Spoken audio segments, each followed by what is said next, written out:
Ahmet eline ne oldu senin? Eline ne oldu?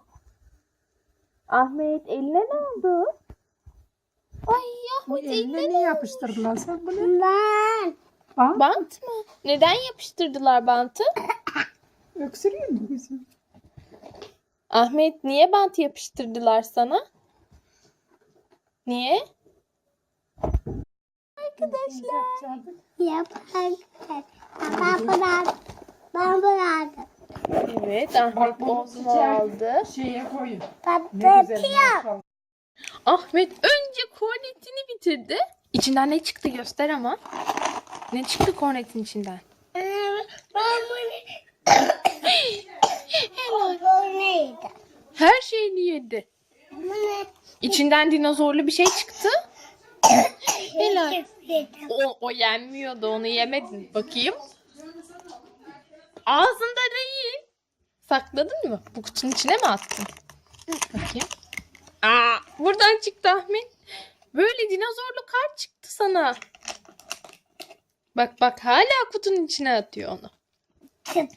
Hala kutunun içine atıyor.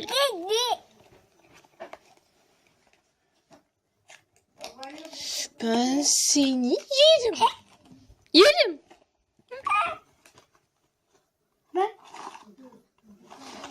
Bak içinden paket çıkacak şimdi.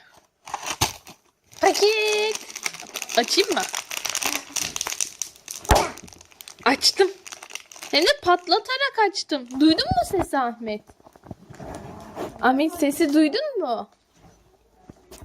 Ahmet.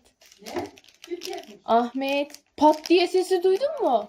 Baba de bak biz çıkarttı. Babaannesine söyleyecek şimdi. Baba de bak yaptı bunu. Bak. Pat mı yaptın bugün sen? Ne oldu? Bak. Hadi bakalım. Al bir tane ye bakalım.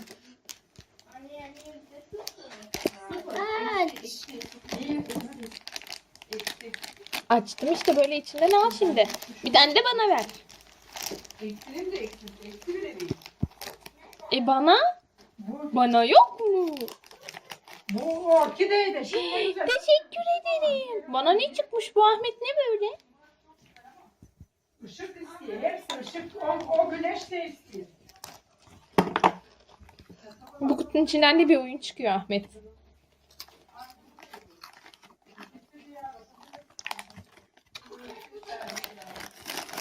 Baba geliyor.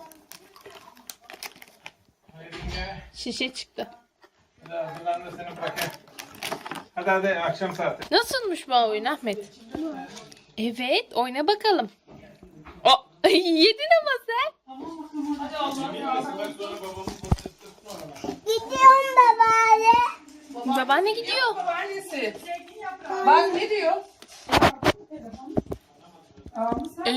Sen yedin bunu. Yedin bunu. Yedin ama sen onu.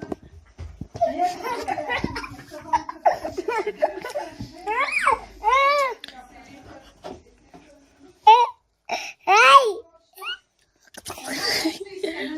Hadi bay bay yapalım mı arkadaşlarımıza? Bay bay. En çok beni el salladım. Bay bay. Bay bay. Hadi. Tamam gidiyorum.